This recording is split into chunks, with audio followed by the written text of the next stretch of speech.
জাতিসংঘ ও বিশ্ব আবহাওয়া সংস্থা WMO সতর্ক করেছে যে বিশ্ব আবারও একটি শক্তিশালী এল নিনোর মুখোমুখি হতে যাচ্ছে।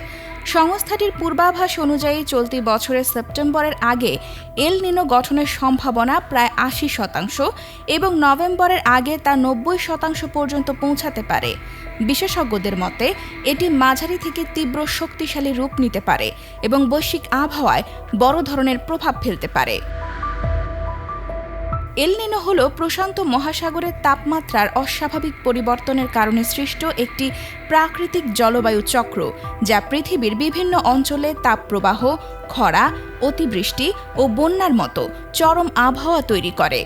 জাতিসংঘের মহাসচিব অ্যান্তোনিও গুতেরেস এটিকে একটি জরুরি জলবায়ু সতর্কতা হিসেবে উল্লেখ করে বলেছেন, এল নিনো বৈশ্বিক উষ্ণায়নকে আরও তীব্র করবে এবং এর প্রভাব দ্রুত বিশ্বের বিভিন্ন অঞ্চলে ছড়িয়ে পড়বে।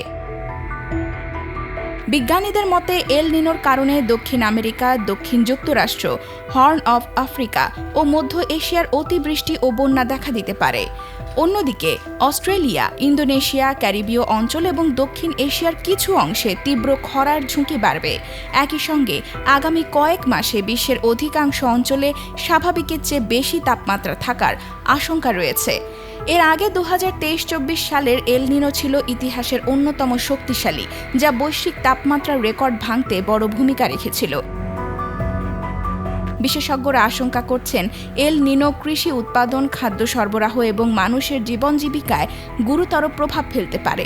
যদিও কিছু বিজ্ঞানী একে সুপার এল নিনো বলছেন, WMO এখনও সেই আখ্যা দিতে রাজি নয়। পরিস্থিতি মোকাবেলায় জাতিসংঘ বিশ্ব নেতাদের দ্রুত জলবায়ু পদক্ষেপ, নবায়নযোগ্য জ্বালানির ব্যবহার বৃদ্ধি এবং আগাম সতর্কবার্তা ব্যবস্থা শক্তিশালী করার আহ্বান জানিয়েছে, যাতে ঝুঁকিপূর্ণ দেশ ও জনগোষ্ঠীকে সম্ভাব্য বিপর্যয় থেকে রক্ষা করা যায়।